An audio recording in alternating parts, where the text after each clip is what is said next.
Notre planète existe depuis des milliards d'années et elle a déjà connu de nombreux changements climatiques. Mais pour la première fois, l'utilisation inconsidérée des ressources met notre maison commune en grand danger. Pour y remédier, la 21e conférence des parties sur les changements climatiques, la COP21, aura lieu en France, à Paris, du 30 novembre au 11 décembre. Cette conférence est cruciale puisque 196 chefs d'État et 4000 négociateurs chercheront ensemble un accord international. Mais la clé de la réussite ne pourra venir que par le changement de comportement de tous les citoyens du monde, guidés par la conscience que notre terre est sacrée. Il ne s'agit plus de défendre nos ressources ou nos territoires, mais de défendre notre âme et notre humanité et de nous unir dans la fraternité.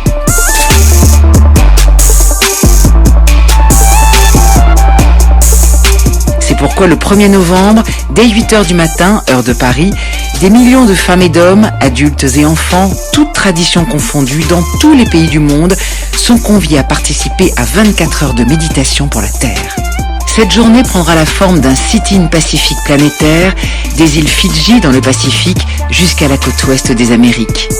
Méditation, prières, actions seront retransmises en direct sur Internet et au Grand Rex à Paris, au fur et à mesure qu'elles se dérouleront dans tous les pays participants.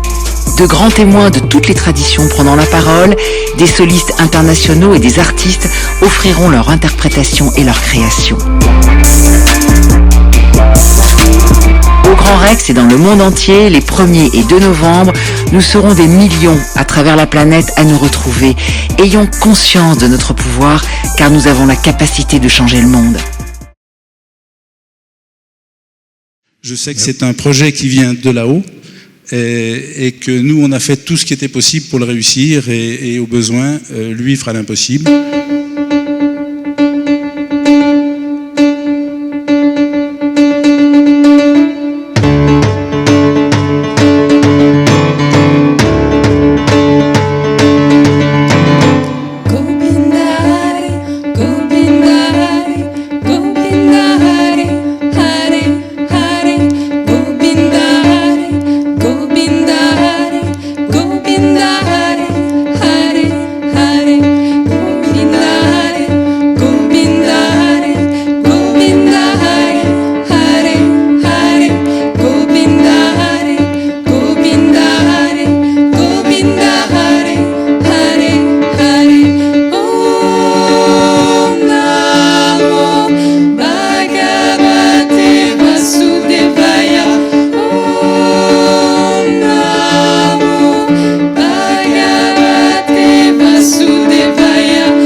Fratelli e sorelle, buonasera.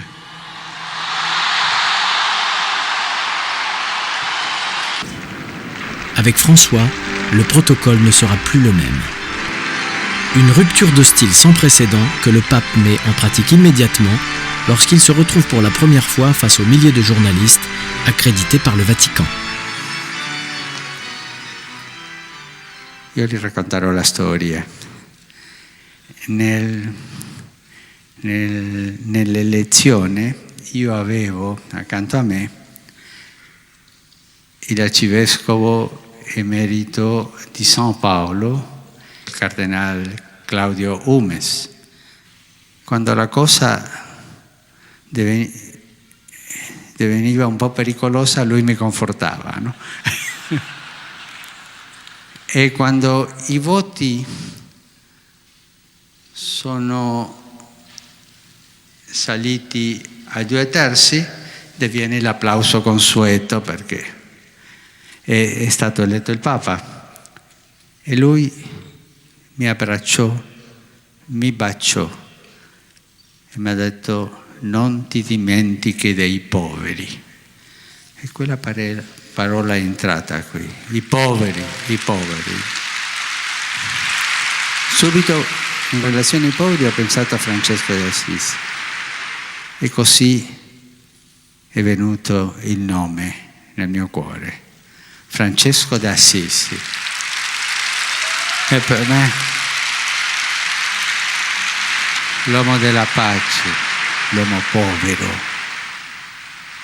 Ah, come vorrei una chiesa povera e per i poveri.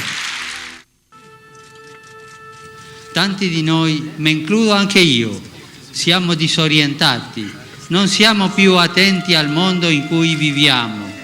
La cultura del benessere che ci porta a pensare a noi stessi ci rende insensibili alle grida degli altri, ci fa vivere in bolle di sapone che sono belle ma non sono nulla, sono illusioni del futile, del provvisorio che porta all'indifferenza verso gli altri. In questo mondo della globalizzazione siamo caduti nella globalizzazione dell'indifferenza. Le trône de pierre devient pour François une opportunité lui permettant de dénoncer avec force les fractures du monde. Un message et surtout une manière de le délivrer qui ne vont pas cesser de surprendre et d'interroger les hiérarques catholiques, comme tous les fidèles. Sur la place du Vatican, le tribun fustige une société financière sans considération pour l'homme. Questo passa oggi, se gli investimenti nelle banche tutto calano un po', oh tragedia, come si fa? Ma si muoiono di fame la gente, non hanno da mangiare, non hanno salute, no? Ah, non passa niente. Questa è la nostra crisi di oggi. Des accents populaires qui tranchent avec le style de ses prédécesseurs. À ceux qui le trouvent trop politique, François a choisi de répondre avec pédagogie sur la responsabilité de chaque catholique. La Chiesa è la comunità dei cristiani che adora il Padre, va sulla strada del Figlio e riceve il dono dello Spirito Santo. Non è un partito politico. No, non diciamo partito, ma un partito solo dei cattolici. Non serve. Ma un cattolico può fare politica? Deve. Ma un cattolico può mischiarsi in politica? Deve. Avec Laudato Si, loué sois-tu, c'est la première fois de l'histoire du Vatican qu'une encyclique papale est consacrée à l'écologie. Une exhortation adressée aux chefs d'État et de gouvernement sommés de prendre en compte non seulement le dérèglement climatique, mais aussi la dimension humaine de l'écologie, ce refus de la misère et des inégalités sociales que François appelle l'écologie intégrale. Incoraggio la collaborazione tra persone e associazioni di diverse religioni per la promozione di una ecologia integrale. Dans ce texte commenté et débattu comme jamais un texte papal l'avait été auparavant, François impose à l'Église de nouveaux terrains de bataille intimement liés. Environnement et justice sociale. E tutti noi siamo immagine di Dio. Aimer la terre, notre terre, la mer. Oui, plus, toujours encore plus, considérer la création comme un miracle permanent qui n'est pas toujours joyeux. Mais en même temps, chaque être humain est un trésor infini, une volonté précise de Dieu. Chaque être humain est un trésor où souvent le mystère, Dieu est enfermé là dans le cœur. On ne le laisse pas parler, mais il est là. Alors voilà, donc je souhaite qu'en effet, on puisse s'adresser à Dieu très simplement. Voilà, je suis comme je suis. Tu me prends comme je suis. Tu m'aimes. Et voilà. Mais au fond, qu'est-ce que la méditation? Comment se repérer dans les différentes formes de méditation? Le mot méditation vient de la racine med, M-E-D, qu'on retrouve dans médicaments, dans médecins. Ces approches, ces chemins sont révolutionnaires, car nous découvrons qu'ils sont une forme de médecine pour notre temps.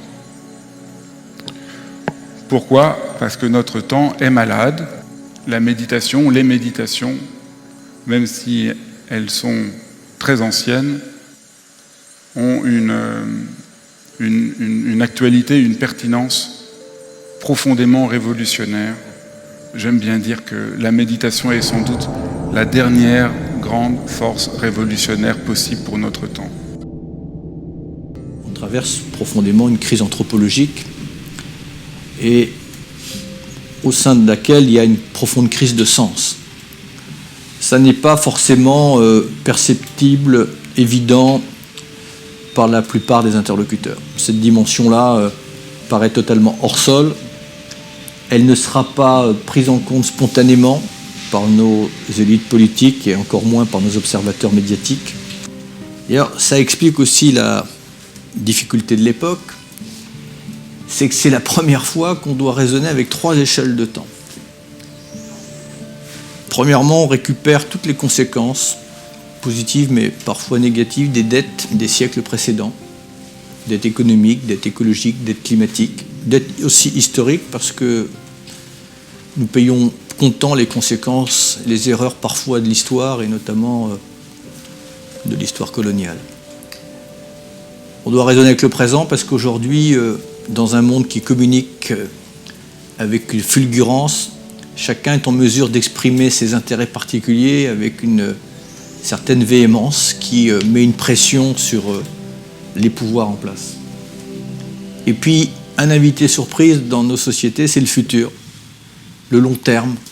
Et là, nos démocraties, nos institutions sont totalement de pris de court parce qu'on n'a pas l'habitude de se projeter au-delà de quelques canevas très courts. Il faut parallèlement, simultanément, conjointement, y associer une réflexion spirituelle, éthique. Et donc, mobiliser, sensibiliser, accompagner, éclairer, valoriser tout ce qui peut y participer. Parce que, quelque part, l'humanité a un rendez-vous critique avec elle-même, et que si elle contourne ce rendez-vous critique, nous ne ferons que déplacer ou reporter l'issue, fondamentalement. Et tout ça, ça ne se fera pas par des lois, ça ne se fera pas par des règlements, ça ne se fera pas par les codes d'expression qui dominent nos sociétés aujourd'hui. Ça se fera par un travail plus intime, de fond, avec un peu plus de hauteur, avec un peu plus d'épaisseur. Il faut que l'homme se replace dans l'univers, se replace dans ses responsabilités. C'est important qu'on revienne et qu'on nous guide et qu'on nous éclaire sur le sens de ces textes. On retrouve dans tous les écrits, mais encore faut-il être capable de les identifier et de bien les interpréter, cette nécessité que l'homme soit économe de la nature. Mais c'est important aussi que les mots aient un sens. Le mot économie lui-même a été dévoyé, puisqu'il a été transformé en mot dépensier, en mot pillage, en mot exploitation, alors que économiser, c'est bien protéger, c'est bien préserver. C'est tout cela qu'il y a besoin de remettre dans le bon ordre, de préciser, de se projeter. Et ça ne se fera pas dans les codes, dans les manières, dans cette espèce de théâtre des apparences de la politique et des médias. Ça se fera avec un peu de recul, avec un peu de profondeur. Et là, on a une occasion, parce qu'il y a quand même une disponibilité des esprits. Les gens sont perdus, et donc il faut leur redonner quelques lumières, mais pas des lumières aveuglantes, des lumières éclairantes.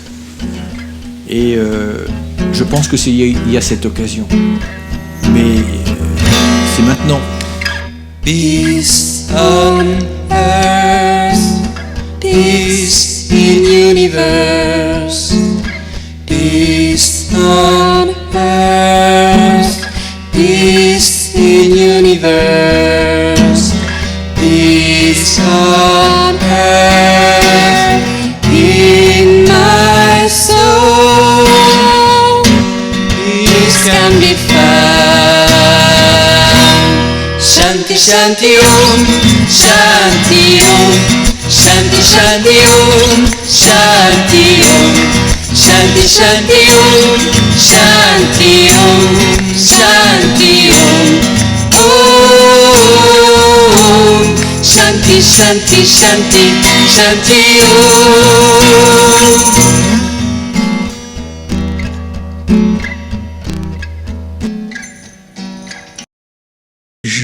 Je trouve qu'on est dans un monde où le négatif est plus important que le positif.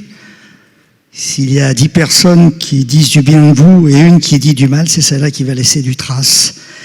Et moi, j'ai toujours été du côté du positif. Je suis fou de joie de voir que, ça y est, il y a une mobilisation formidable pour sauver la planète.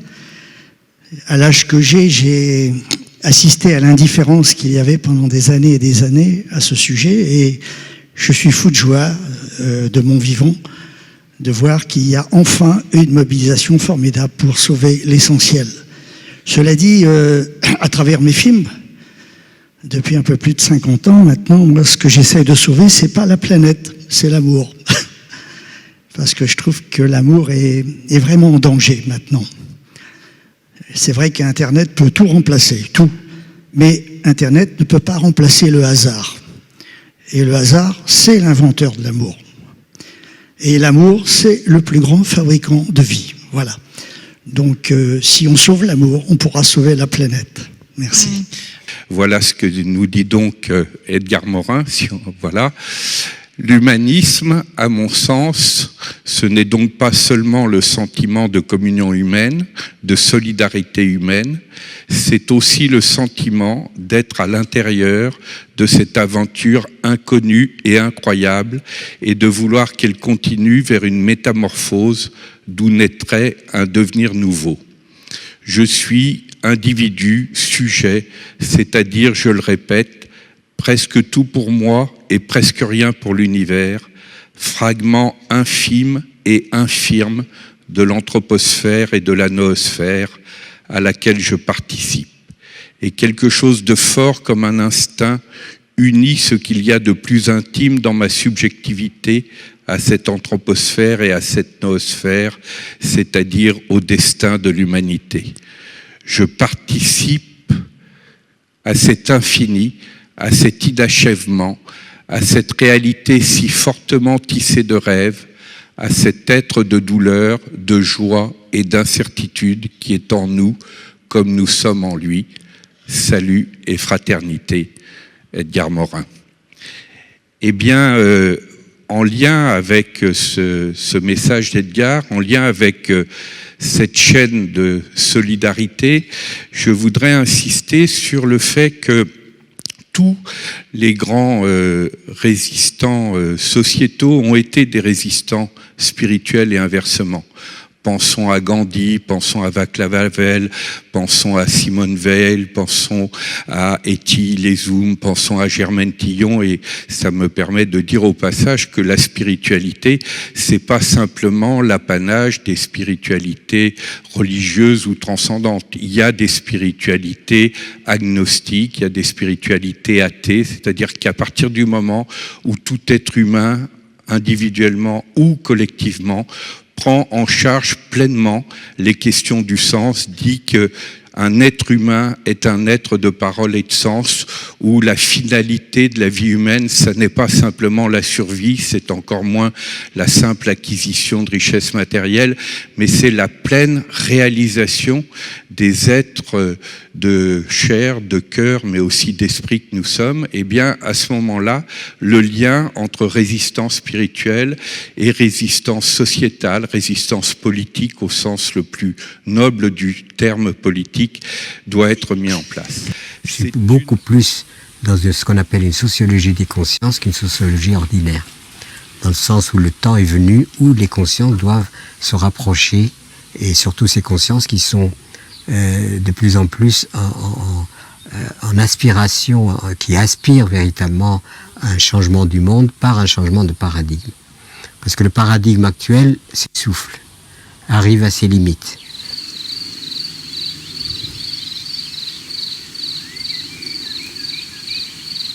Donc le temps est venu véritablement de repenser le monde, mais probablement sur un paradigme qui serait évidemment, qui inclurait bien sûr la bienveillance, le respect de la vie, le respect de l'être humain par l'être humain, parce qu'aujourd'hui malheureusement quand on étudie et qu'on observe objectivement la réalité de notre monde, on donne beaucoup plus d'importance à la destruction, à la mort, on consacre beaucoup plus de moyens aux outils à tuer qu'à la vie elle-même. Donc ce qui implique une faillite non seulement de l'être humain en tant que tel, mais il y a aussi une faillite de sa conscience et de son esprit. Et pour moi, le temps aujourd'hui qui a été désacralisé demande à être resacralisé. Le temps est vraiment venu que la conscience collective prenne conscience de son inconscience. Si nous ne prenons pas conscience de notre inconscience, nous allons être pris dans une logique sur laquelle on a de moins en moins de contrôle, et cette logique-là, elle est meurtrière. Pourquoi elle est meurtrière? Parce qu'elle a donné au lucre la toute-puissance. Et que, au lieu de percevoir notre planète comme une oasis magnifique au milieu d'un immense désert sidéral et astral, nous la percevons comme un gisement de ressources qu'il faut épuiser jusqu'au dernier arbre, au dernier poisson, à la dernière baleine, aux derniers éléphants, etc. Et donc nous sommes dans une vision qui est fausse, destructeur et obscurantistes. L'écologie, c'est pas simplement une question de trous d'ozone, de carbone, de machin, de trucs. L'écologie, c'est aussi la jubilation que nous donne la beauté de la vie.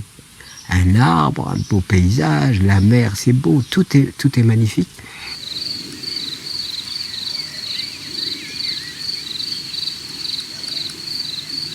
Donc il s'agit aujourd'hui, pouvons-nous atteindre une élévation? J'aime pas trop le prise de conscience parce que ça me rappelle un peu l'électricité. C'est comme s'il y avait une prise de conscience. Non, il y a l'élévation de la conscience qui amène l'être humain en son fort intérieur à grandir. Voilà, à grandir, à s'épanouir et à s'ouvrir. Mais c'est parce que petit à petit, on commence à se rendre compte que l'excès de matière nuit à l'être. Et que l'avoir excessif nuit à l'être.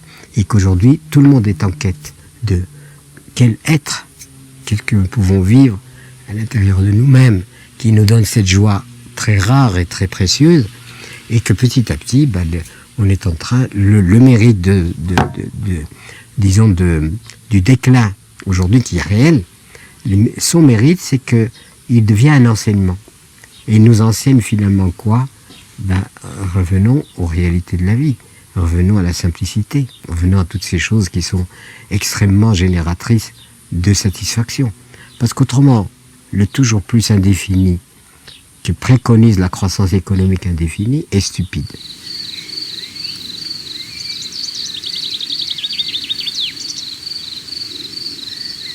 Le divin, la vie a fait les choses d'une façon tellement merveilleuse qu'un seul grain de blé peut nourrir l'humanité. Voilà la puissance de la vie. Elle est dans un grain de blé. Simplement un. Vous le semez, 10 épis, 40 graines par... Vous ressemez. Et ça n'est qu'un grain de blé. Donc la générosité que je sens divine à travers sa création est largement importante pour que les détresses de la faim disparaissent, et toutes les autres détresses, mais à la condition, évidemment, qu'on ne donne pas une prépondérance absolue au lucre, qui en fait a faussé complètement la notion d'économie. On a, d'une façon générale, tout ce qu'il faut pour jubiler sur cette planète. Et pourquoi n'y arrivons-nous pas? Parce que c'est une faillite de l'esprit. Et tant qu'il y a cette faillite de l'esprit, je pense qu'il sera très difficile de corriger les choses, et le temps est venu justement parce que là, on est dans une transition qui est décisive. Soit nous comprenons les règles fondamentales de la vie, nous les respectons, nous les honorons pour en être honorés et protégés, soit nous continuons à ne pas les respecter, et à mon avis, c'est l'extinction du genre humain. Moi j'adore ce que disait Hubert Reeves, on l'a croisé là pendant la tournée quand il était à Nice, et il disait que quand on lui demandait s'il était optimiste ou pessimiste, il disait « je suis déterminé ». Et j'ai l'impression qu'il qu'il a raison, Hubert Reeves, et qu'effectivement, il n'y a plus que ça à faire, c'est-à-dire qu'il n'y a même plus à se poser la question.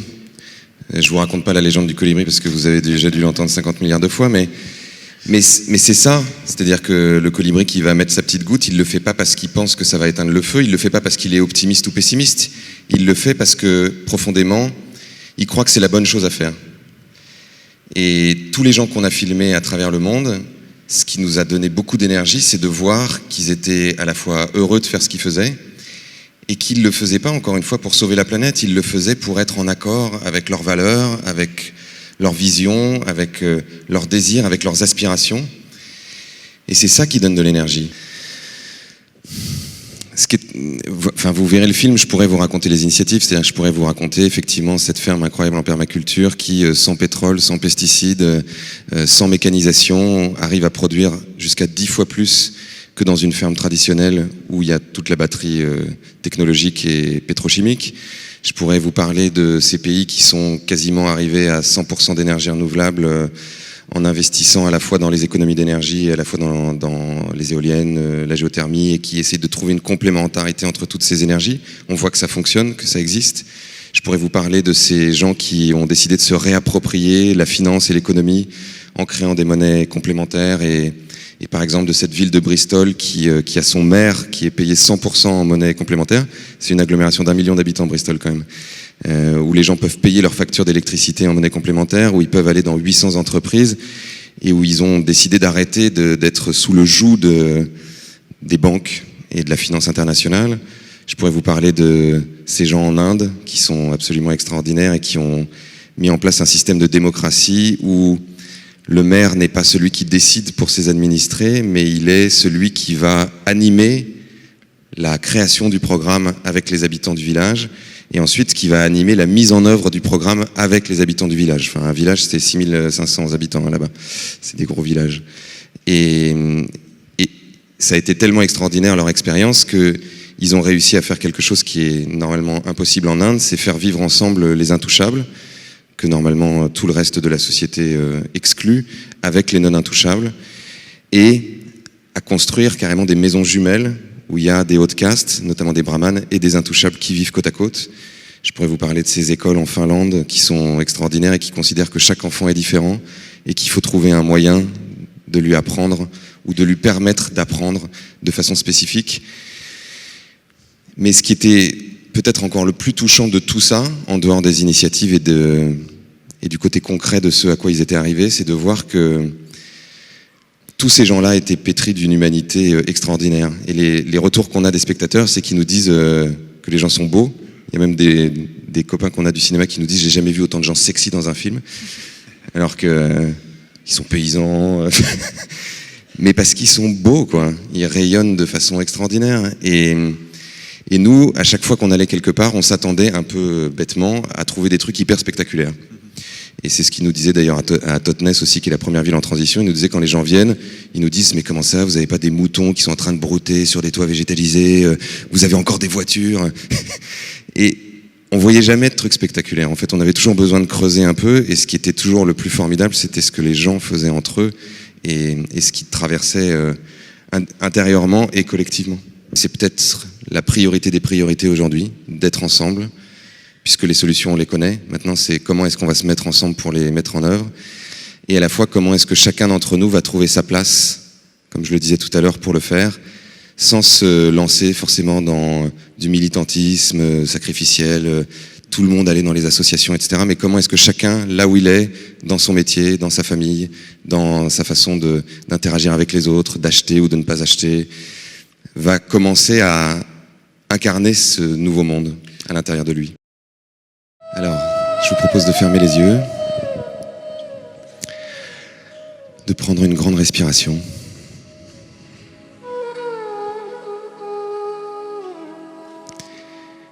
Et de laisser tout ce qu'il y a à l'intérieur de vous redescendre, comme si c'était des choses dans un verre d'eau qui redescendaient au fond du verre d'eau. De redescendre jusque dans vos pieds. De sentir chaque petite parcelle de votre voûte plantaire de sentir que vous vous ancrez dans le sol. Que vous vous ancrez très très très très très profond, comme si vous alliez vous ancrer jusqu'au centre de la Terre.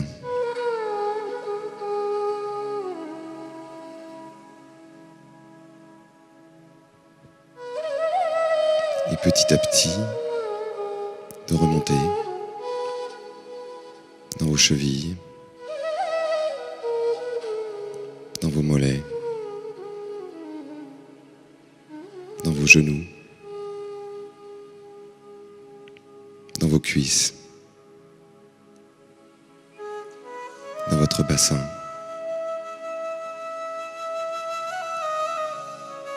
Et de prendre le temps d'habiter complètement votre bassin, votre assise.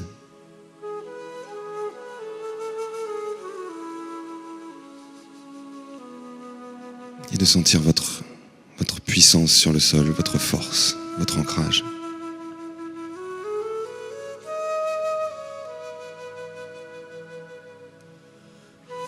Et de remonter dans votre ventre, sentir votre ventre qui se détend, vos intestins,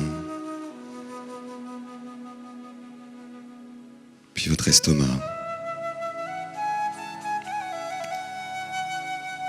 De laisser toutes les tensions, toutes les tracasseries se dissoudre. Et de remonter dans votre poitrine. De sentir vos poumons s'ouvrir comme une feuille, comme un arbre. De ressentir le point au milieu de votre sternum s'ouvrir, s'ouvrir, comme si vous ouvriez les bras. Et de remonter dans votre gorge.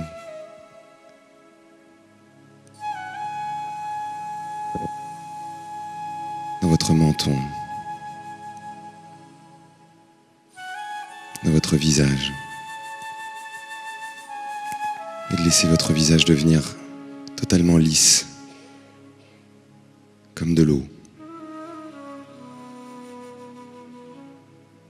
Votre front s'ouvrir. Et tout votre crâne,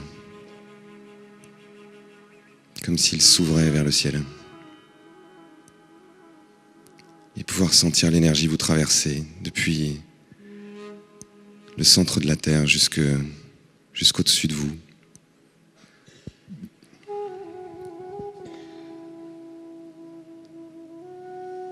Et de vous concentrer sur votre respiration, sur l'inspire, sur l'expire.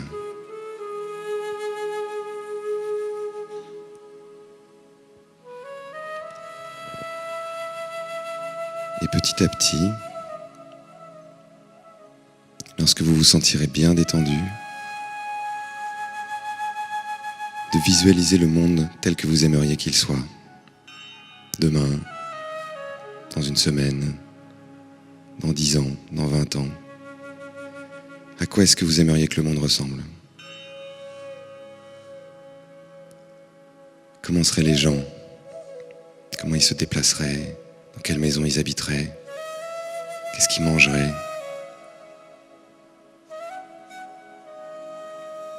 Comment ils interagiraient les uns avec les autres?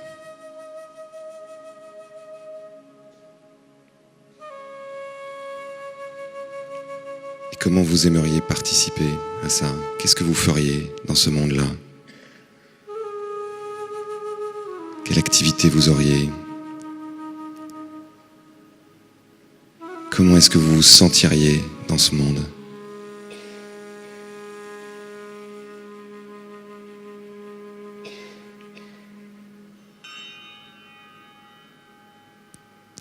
Et quand cette vision sera suffisamment précise, essayez de la faire grandir, à la fois dans votre front, dans votre poitrine, dans votre cœur. Essayez de faire en sorte que cette vision devienne de plus en plus large, de plus en plus pleine, de plus en plus réelle. Comme si elle envahissait toute la salle, plus largement toute la ville, toute la région.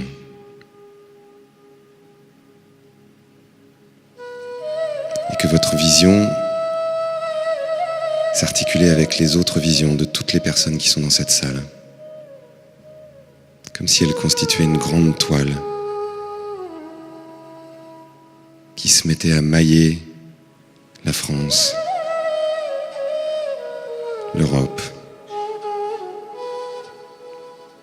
et le monde.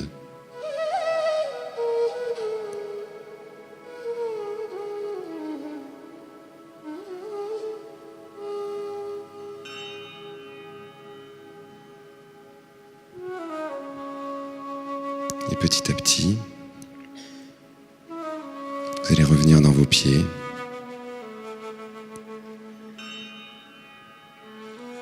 Dans vos jambes, dans votre bassin, ressentir votre ancrage. Et quand vous ouvrirez les yeux, après quelques secondes ou quelques minutes, si vous en sentez l'envie, partagez ce que vous avez vu, ce que vous avez senti, ce que vous avez espéré avec les gens qui sont à côté de vous. Et écoutez ce que eux-mêmes ont pu traverser pendant cette méditation. Merci infiniment.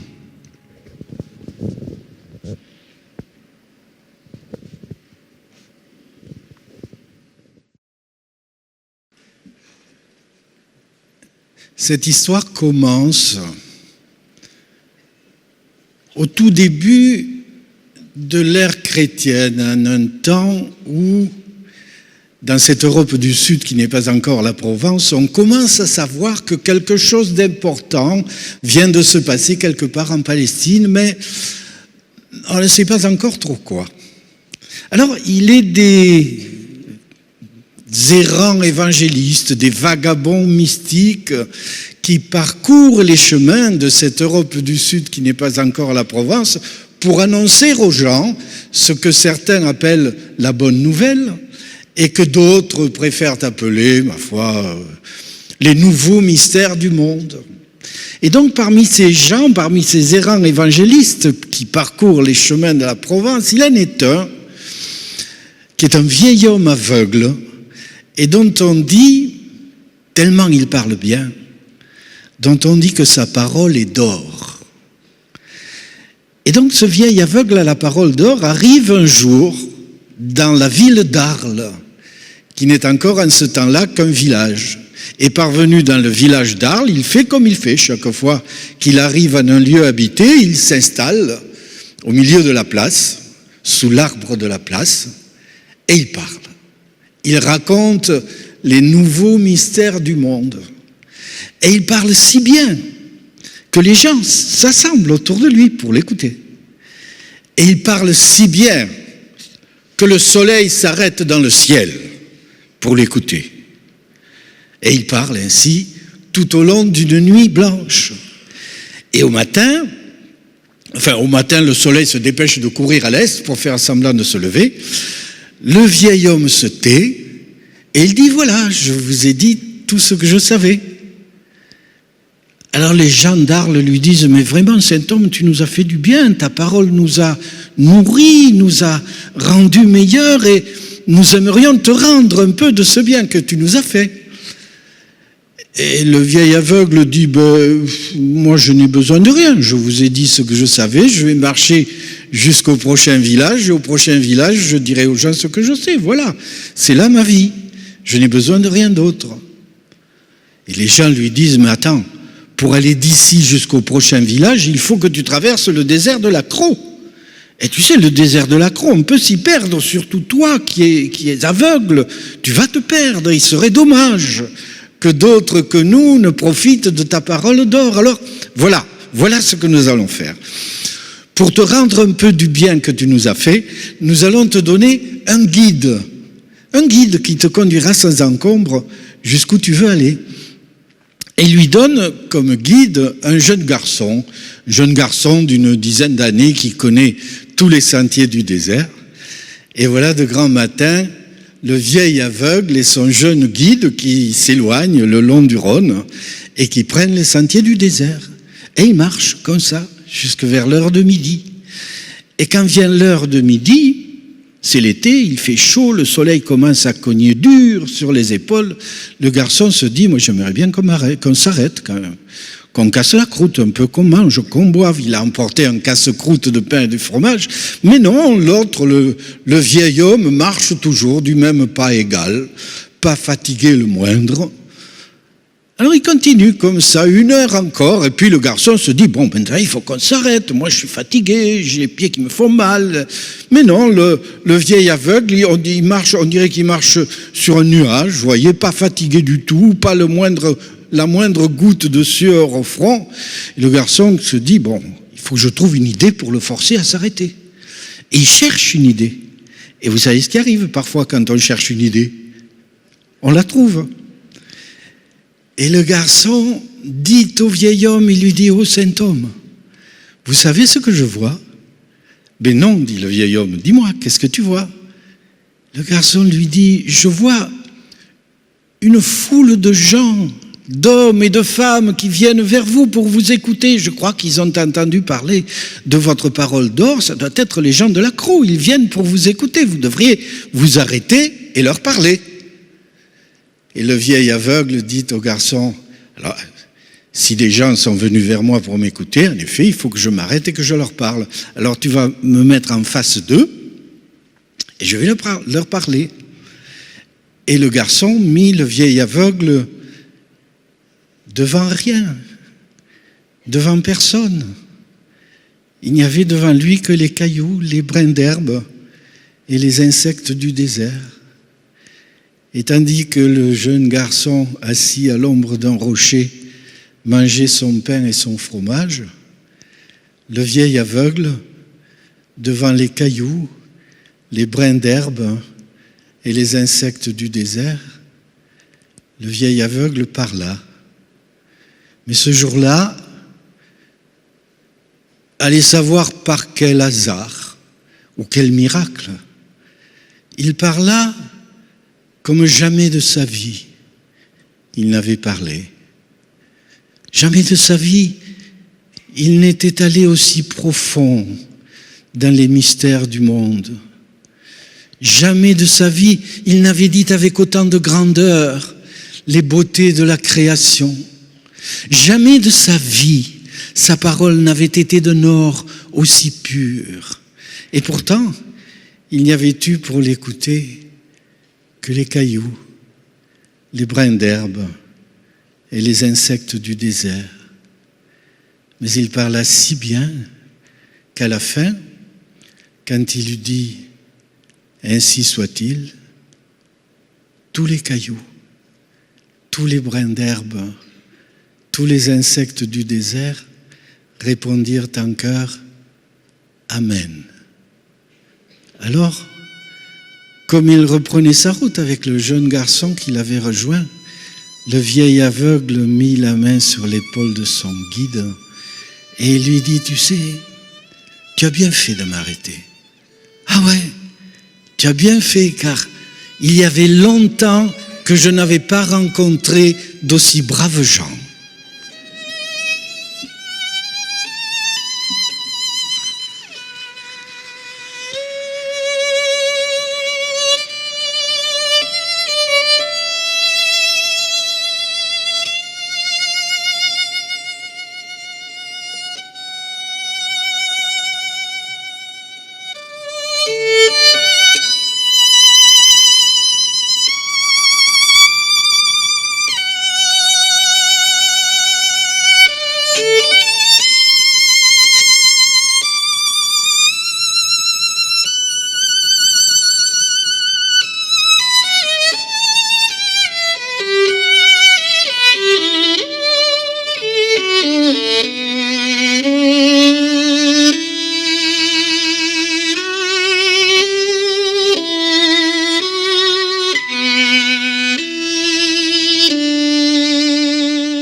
cet amour de la terre nous réunit vraiment. Réunit les religions, réunit les spiritualités. On n'est pas là pour dire on est les plus beaux, on est les plus grands, on est les plus forts. Parce qu'il s'agit vraiment, vraiment de se soucier de la terre, de l'humanité, de l'eau, du ciel, de l'air, des animaux, de tout ce qui reflète la présence divine dans le monde. Un verset des psaumes, Ishtahavu l'Hashem behadrat kodesh. Prosternez-vous à Dieu dans la splendeur sacrée. La splendeur est vraiment sacrée. La splendeur, c'est le reflet du sacré. Et celui qui attente à la splendeur, attente au sacré. Et c'est vraiment, comme disait Alain tout à l'heure, le divin, la présence divine dans le monde qui est en jeu, et c'est elle que nous défendons. Et si vraiment nous avons cette conviction que c'est de cela qu'il s'agit, alors Dieu nous donne la main. Il est avec nous. Il nous accompagne dans ce chemin.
Mesdames et messieurs, bonsoir. C'est avec une grande joie pour nous de participer ce soir avec vous dans cette journée de méditation, de prière et d'espoir qui ouvre, en tous les cas j'en suis persuadé, peut-être une nouvelle page dans l'histoire de l'humanité. Enfin, face aux défis que l'humanité va connaître dans les années à venir, un sursaut, une nouvelle conscience va toucher chaque être, au-delà de sa race, de sa religion, de sa couleur, de sa croyance, et le mobiliser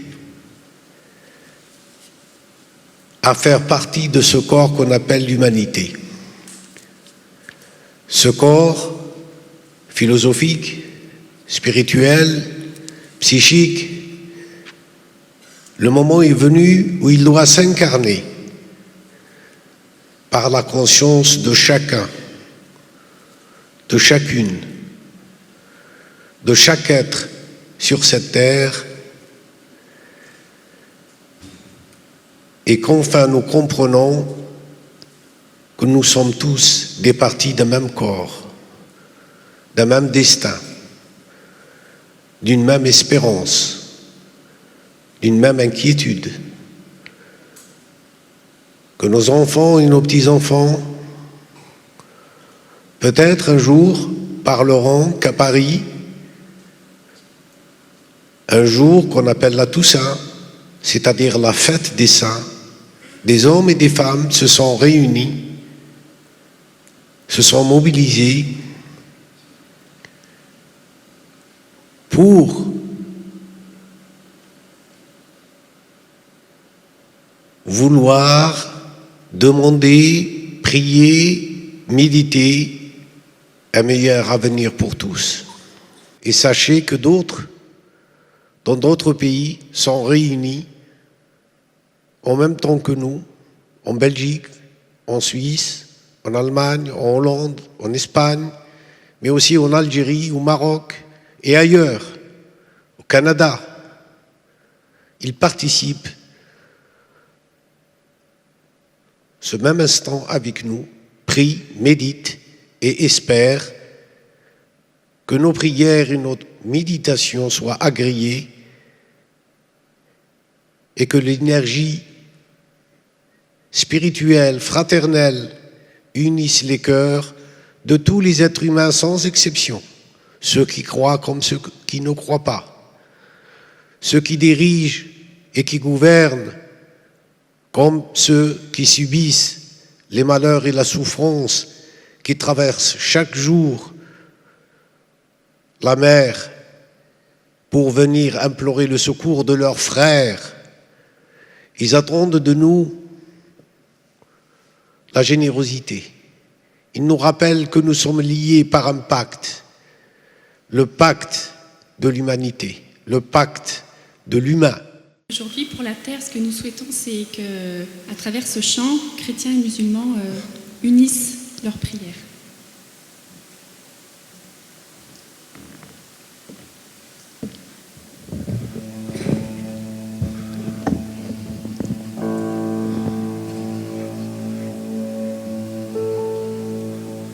شربنا على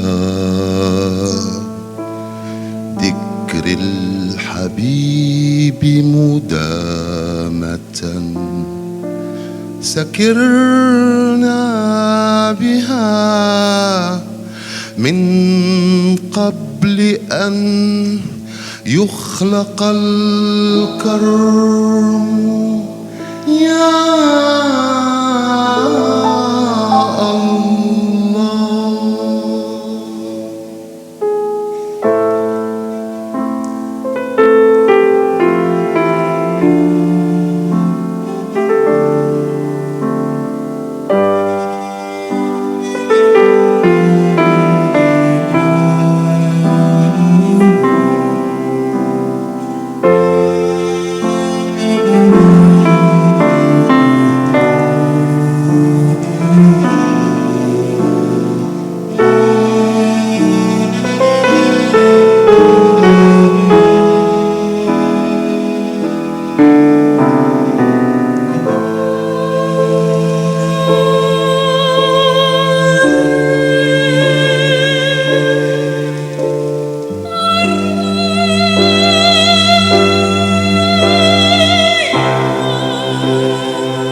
Dis-nous en quoi la tradition dont tu vas nous parler se relie à cette question de la terre.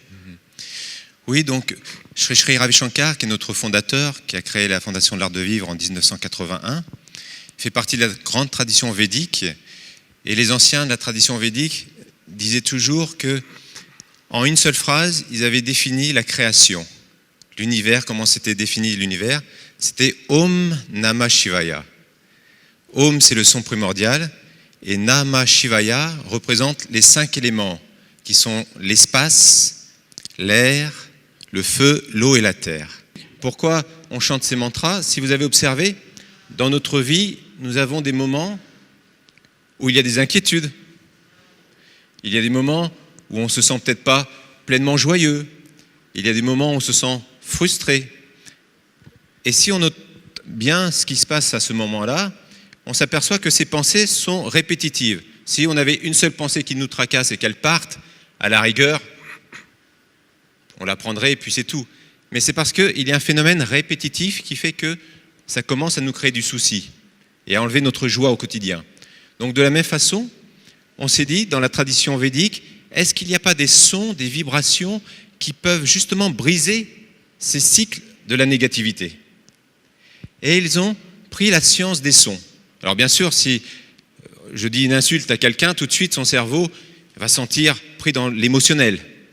Mais si je lui dis « je t'aime », tout de suite, naturellement, il va y avoir une élévation de la conscience. Et d'ailleurs, il y a le professeur Emoto qui a fait toute une recherche sur le principe de l'eau et comment l'eau pouvait être chargée en position en énergie positive aussi bien qu'en énergie négative. Donc chaque mot, chaque vibration peut élever la conscience. Et les mantras, en fin de compte, il y a une phrase en sanskrit qui dit « Manana trayate iti mantra ». Le mantra, c'est ce qui me sauve de la répétition négative. Donc en chantant des mantras, on peut briser ces cycles négatifs et surtout élever notre conscience. Et c'est grâce à cette conscience que, justement, on peut apporter un mieux-être au niveau de tous les règnes et prendre soin de notre planète Terre.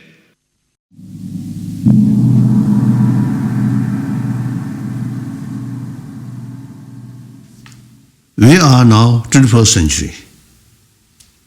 Time always moving. With new time, new reality there. So we have to accept the new reality. Facing new reality, but our perception is old thinking. Then, you see, I think a lot of problem, unnecessary problem, you see, happen. So we must act according new reality. Otherwise, you see, there's a gap. Our perception and the reality gap. So then all our efforts become unrealistic. So therefore I think now serious interest about global warming or environment issue, I think now this is one hopeful sign. Now I think they taking care about our only home, this planet, is not just government's responsibility. All humanity, all individuals have the responsibility. And then, I always telling, the war, bloodshed, immediately striking in our mind. But the damaging the ecology or these global sort of, what's the warming, these things, without much sort of obvious, but invisibly, you see, month by month, decay. So once we feel some difficulties to breathing, difficulties to eyes, and particularly children, then maybe too late. So therefore, this is something very serious, and then each of us, 7 billion human beings, taking care about global these global issues should be part of our life. So in our daily life, always keep some sort of serious sort of thinking. If I do this, it eventually some effect. So if I do one single person, then other 10 people, 100 people, 100,000, then, so change start from individual. Then, you see, effect come. When the matter of mental state, you see, mind calm, that's the real inner peace. You see, even if I think in our common sense, you see, sometimes you see, doctor, you say, advise you should be relaxed. So relax means calm mind. Relax does not mean you see, good bed and all the facility good and music, nice music and close eye, but still inside too much anxiety, too much stress, not the relaxation. The relaxation, no matter how sort of external facility, your mind completely sort of peaceful, or calm. That's the relaxation. Relax. So therefore, you see, even physical health, you see, the peaceful mind is very essential. Now some modern sort of medical scientists, now they say too much stress, anxiety, and then frustration, anger, hatred, fear, very bad for our health. So therefore, peace, outside peace, people usually you see peace, world peace. Now everybody's sort of mouth now always say peace, peace, peace. But here, full of anger, full of fear, how can develop peace? Just to release few pigeons will not bring peace. Peace, you see, actually who create the violence or no peace? So we create it. Ultimately, our emotion. So therefore, in order to bring real world peace, long-lasting world peace, firstly, we human beings' mind should be peaceful.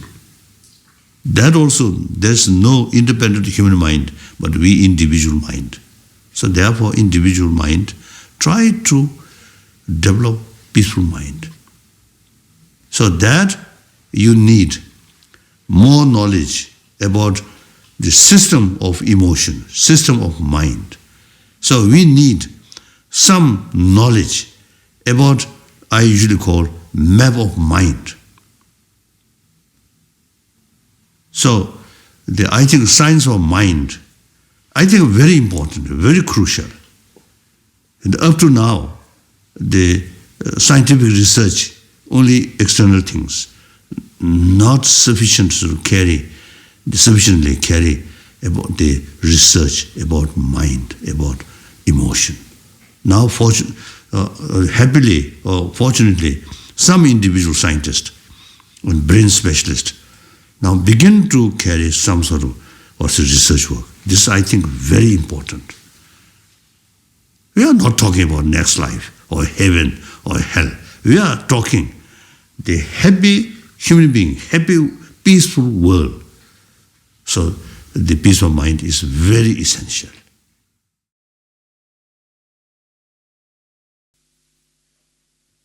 Jayanti Ben et Brahma Kumari ont décidé de joindre cette initiative des 24 heures de méditation pour la Terre. Peux-tu nous parler de cela? C'est merveilleux qu'à Paris, c'est une préparation que vous êtes en train de faire pour cette conférence si importante que vont organiser les Nations Unies à la fin du mois de novembre et début décembre, et que vous prépariez donc les esprits et les cœurs des gens à faire quelque chose pour la Terre. Les Brahma Kumaris sont très engagés dans le changement climatique. Nous sommes observateurs et nous avons assisté aux conférences sur le changement climatique depuis plusieurs années. Et notre contribution est de rendre les gens conscients que nos pensées, nos sentiments, notre conscience ont un impact sur la Terre. Donc, dans le monde entier, nous allons nous joindre à cette méditation du 1er novembre, mais aussi nous allons avoir une méditation spéciale le 18 octobre à Montabou, qui est un endroit très sacré de pèlerinage dans la maison mère des Brahma Kumaris, et nous aurons des gens de 60 pays différents qui participeront et partageront une heure de silence spécialement. Merci. Vous savez qu'il y aura des personnes de foi diverses réunies pour ce moment spécial pour la Terre, pour partager en fonction de leur tradition, leur trajectoire. Peux-tu nous donner ta vision de cela?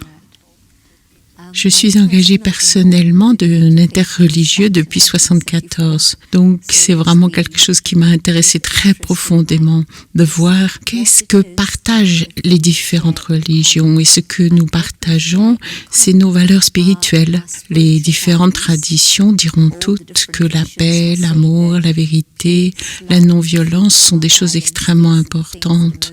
Parce qu'en fait, ce sont les qualités innées de l'esprit humain.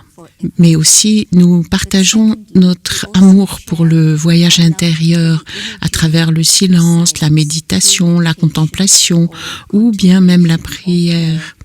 Et je me suis rendu compte que lorsqu'il y a une assemblée de personnes qui viennent de plusieurs religions, les moments les plus puissants sont ceux où nous sommes ensemble dans le silence. Ça m'intéresse beaucoup de voir comment les gens vont venir ce jour-là de toutes les différentes religions, traditions, et que vous allez partager des moments de silence où nous projetterons notre pensée et notre conscience afin de créer un monde de paix et d'harmonie.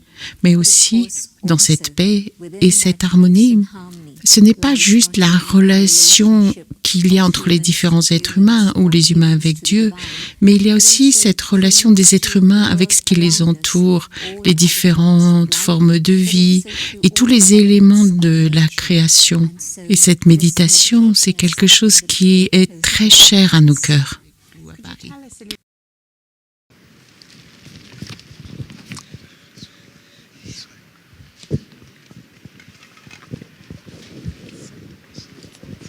Alors, peut-être la première question que je poserai à nos amis, c'est ¿Quién son los Kogi?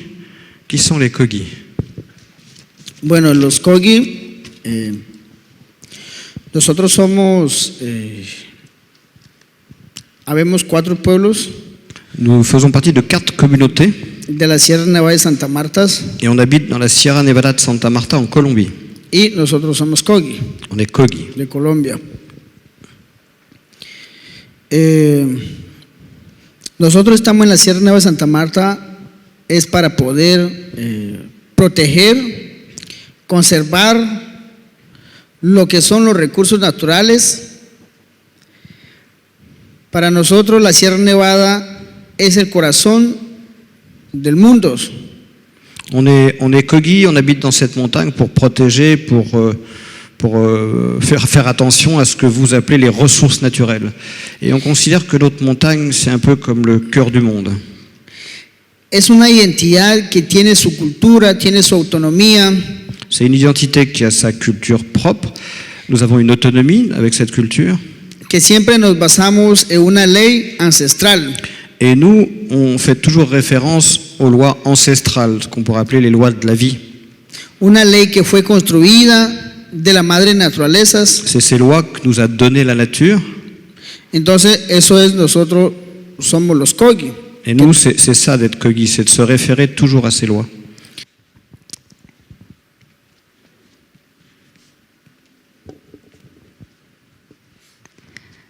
Nous sommes un peuple premier. Longtemps, très longtemps, nous nous sommes transmis l'importance du regard, le premier regard, celui par qui le monde s'est ouvert. En lui vibre la mémoire des origines. C'est de là que nous puisons notre joie. Ce regard ne s'arrête pas à la forme. Il embrasse tout. Il enlace l'être tout entier. En lui, nos corps rejoignent la conscience qui leur insuffle vie. C'est lui qui rayonne dans nos enfants quand ils naissent en ce monde. De génération en génération, il est le lien entre nos tribus, à travers les vastes océans. Mais ce regard vous appartient également. Il nous lie dans une mémoire commune du temps où le sommeil n'était pas encore venu sur l'homme.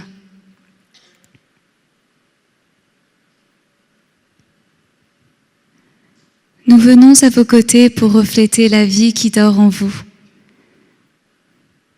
Nous voyons cela, au-delà de vos maladresses, au-delà de votre inconscience, car nous sommes patients et nous avons confiance.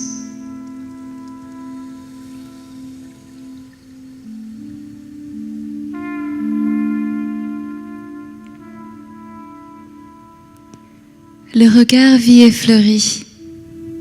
Bientôt, vous nous rejoindrez en lui. Cela aussi, nous le savons, avec une certitude infinie. Ce jour-là, l'univers éclatera en un immense festival de joie.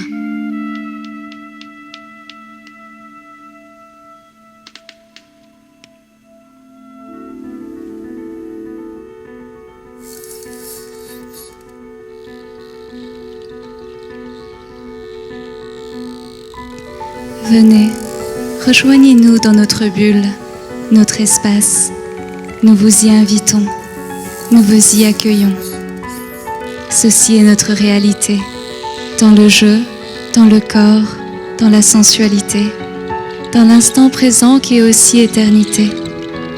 L'eau nous porte et nous caresse, nous faisons corps avec elle, nous faisons corps avec le monde. L'eau qui palpite au cœur de nos cellules, la sève de nos corps et de nos océans, le berceau de la vie, la mer, notre mère.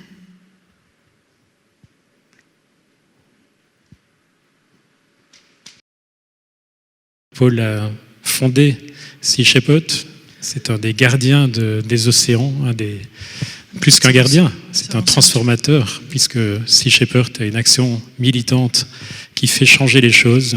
I think that we have to really think about who we are. Je pense qu'on a besoin de penser à qui nous sommes and where we came from. Et d'où nous venons. Because a couple of thousand years ago, we had a radical shift in our perceptions. Parce qu'il y a 2 milliers d'années, nous avons une modification radicale de notre perception. From a biocentric perspective, d'une perspective biocentrée, centrée sur la vie, we created this anthropocentric perspective. On a créé une perspective anthropocentrique. It's a point of view that looks upon the human species as the only thing of importance. C'est un point de vue qui considère l'espèce humaine comme le seul point d'importance. That all of creation revolves around us. Que toute la création tourne autour de nous. And therefore we created gods in our image. Et donc on a créé Dieu ou des dieux à notre image. Right now we're about to have this climate change conference here in Paris in about a month. Donc dans un mois nous allons voir cette conférence à Paris sur le changement climatique. But unless they actually talk about real solutions, nothing is going to change. Mais sauf s'ils se décidaient à parler des véritables solutions, rien ne va changer. And one of the things that we have to understand is that the ocean is our life support system. Et une des choses que nous devons comprendre, c'est que l'océan est véritablement ce qui supporte notre vie et ce qui supporte la vie. And a couple of hundred years ago, we began to go into the ocean and take and take and take. Et il y a quelques centaines, quelques milliers d'années, on a considéré que l'océan ne pouvait que donner. On a pris, on a pris, on a pris. And we've given nothing back. Et on n'a rien rendu à l'océan. And the simple fact is this, so that if the ocean dies, we die. Et les choses sont simples. Si l'océan meurt, nous mourrons. We do not live on this planet with a dead ocean.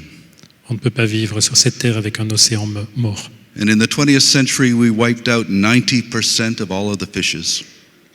Et au 20e century. 20e siècle, nous avons éliminé 90% de la vie dans l'océan. And 90% of the whales. 90%. 90%. Et 90% des baleines. What that means is that we never really think about what do whales do in the ocean. Enfin, on n'a jamais vraiment pensé ce que les baleines faisaient dans l'océan. They're farmers. Ce sont des fermières. And what they farm is oxygen. Et ce qu'elle cultive, c'est l'oxygène. Because since 1950, we've lost 50% of our phytoplankton population in the ocean. Depuis 1950, nous avons perdu 50% de la population du plancton vital dans l'océan. And phytoplankton provides over 50% of the oxygen that we breathe. Et c'est ce qui produit 50% de l'oxygène que nous respirons.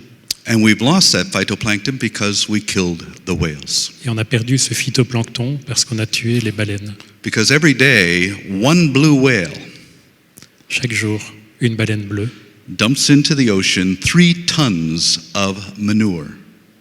Of Merde. Chaque jour, chaque baleine bleue éjecte 3 tonnes de shit dans l'océan. 3 tons rich in phosphorus, nitrogen, and iron. Donc 3 tonnes riches en phosphore, en nitrate et en oxygène. It's called the whale pump because they bring it up from the depths and spread it on the surface. Donc ça s'appelle la pompe des baleines parce que ça part du fond des océans et ça circule vers la surface. And that is the nutrients or the fertilizers that feed the phytoplankton. Et c'est ça qui nourrit et qui fait vivre le phytoplancton. And the phytoplankton feed the zooplankton, feeding the fish. Et le phytoplancton nourrit le zooplancton qui nourrit les poissons. And all of these species working together are the life support system for this planet. Et toutes ces espèces qui collaborent, qui coopèrent entre elles, c'est le système de survie de cette planète. The Earth is a spaceship. La Terre est un vaisseau spatial. We're going on this incredible trip around the galaxy. On va dans ce voyage incroyable dans la galaxie. And every spaceship has a life support system. Et tout vaisseau spatial a son système de vie. Providing the oxygen we breathe, the food we eat, and regulating the climate. Pour donner l'oxygène, pour donner la nourriture. Who's in charge of that spaceship? Qui est au contrôle de cette navette spatiale? That's what I was about to say. Pour venir juste, quand vous vous élevez, vous voyez, imaginez mentalement, vous vous élevez, vous voyez votre maison, vous l'élevez un peu plus, vous voyez votre ville, vous les élevez un peu plus, vous voyez votre région, votre pays, et puis à un moment donné où vous commencez à voir des paysages qui ne sont pas habituels pour votre environnement du quotidien. Vous commencez à voir à la fois l'Himalaya, des déserts, des forêts, et puis à un moment donné, on voit la planète qui est finie. Et quand on a beau voir des photos, quand on voit de ses propres yeux notre propre planète qui est finie, on ne peut pas s'empêcher de la comparer à notre propre vaisseau spatial. C'est un vaisseau spatial, et quand on revient sur Terre, la seule idée qu'on a en tête, c'est que nous sommes tous membres d'équipage sur Terre de ce vaisseau spatial. Dans l'espace, on a une sensation très aiguë de former un tout harmonieux entre nous. Nous sommes frères et sœurs à vie après un vol spatial, et le collègue fait partie de moi, je fais partie de lui, l'équipage forme un tout. Et quand on revient sur Terre, on voit tous les humains comme des membres d'équipage, parce qu'on s'est fait à l'idée que la Terre est un vaisseau spatial. Comme on ne sent plus son corps, on arrive à oublier qu'on a un corps. Et nous ne sommes plus qu'une conscience flottante qui admire la Terre par le hublot. Nous sommes formatés par d'abord notre envie de devenir astronaute au départ pour candidater. On ne vient pas vous chercher, il faut vraiment le vouloir très fort. Mais lors de l'entraînement, on est formaté à toujours être optimiste et positiver quelles que soient les difficultés. On est entraîné dans le simulateur d'abord, et puis après en vol, ça ne se passe jamais comme prévu. Quand il y a une difficulté, c'est une opportunité ensemble, grâce à la diversité de notre équipage, la loi de la diversité qui s'applique à la nature, on l'applique depuis plus d'une trentaine d'années dans le corps des astronautes, puisqu'on sélectionne dans un éventail extrêmement large de professions, depuis le chirurgien cardiaque, le vulcanologue, le pilote de sous-marin, l'océanographe, le vétérinaire, l'ingénieur, le pilote d'hélicoptère. Et quand il y a une difficulté, on est optimiste parce qu'on est sûr de trouver la solution. Et quand on voit depuis l'espace, notamment avec les jumelles, parce qu'à l'œil nu, encore une fois, ça ne saute pas aux yeux, mais on voit des choses qui nous déplaisent, qui sont la pure cause d'activité humaine, on est optimiste sur le fait que l'humanité, en tant que membre d'équipage, trouvera la solution pour résoudre ces problèmes et pour trouver une harmonie avec la nature à l'échelle de la planète. Somebody say yeah, yeah, yeah. Alain, Merci à toi, puisque avec des complices comme Patrice Levallois, vous avez pris le risque d'engager ces 24 heures de méditation pour la Terre. Tu penses que par rapport à la COP et la réunion il y aura plus d'une centaine de chefs d'État à Paris les 29 et 30 novembre, quel lien vois-tu entre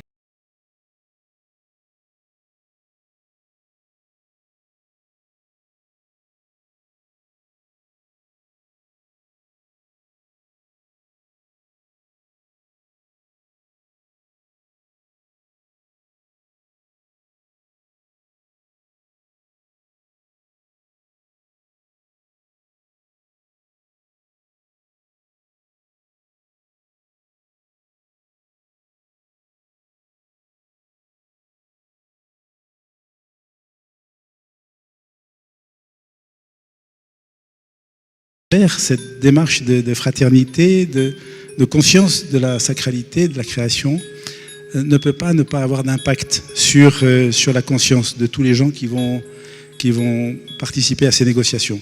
J'en ai l'intime conviction parce que on est des milliers, des centaines de milliers maintenant à méditer, à prier, à penser pour influencer les chefs d'État. Et quand on connaît la force de la prière, la force de la méditation, on ne peut pas imaginer qu'il n'y aura pas d'impact concret, très concret sur les négociations du mois de décembre. En tout cas, c'est ma conviction, c'est la raison pour laquelle je suis là et qu'on a organisé toute cette soirée avec Patrice Levallois, avec toi, avec toute l'équipe qui est là, qui est une équipe absolument merveilleuse, qui a rejoint. Et il arrivait toujours la bonne personne au bon moment quand il fallait quelqu'un. Si ese mundo es uno y para todos, todos juntos vamos a vivir.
Aujourd'hui, c'est probablement l'un des meilleurs instruments qui puisse exister, c'est la méditation. Pourquoi? Parce que par exemple, dans le cas des 24 heures, par exemple, on a eu des enseignants, on a eu des grands témoins qui ont parlé pendant 10 minutes, un quart d'heure, 20 minutes, et qui ont exposé un sujet. Après quoi, il y avait un temps de méditation. Ce temps de méditation permettait d'intégrer, d'intérioriser le sujet dont il était question, et certainement de changer son comportement.